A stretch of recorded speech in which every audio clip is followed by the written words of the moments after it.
सच्चा हम सफ़र ऐसा ही होना चाहिए। इस वीडियो को थोड़ा ध्यान से देखिए।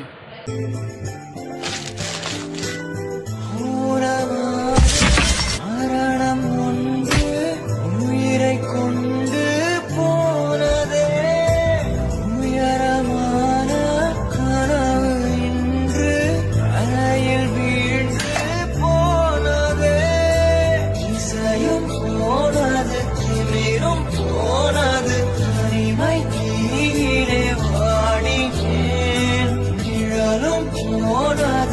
மஜமும்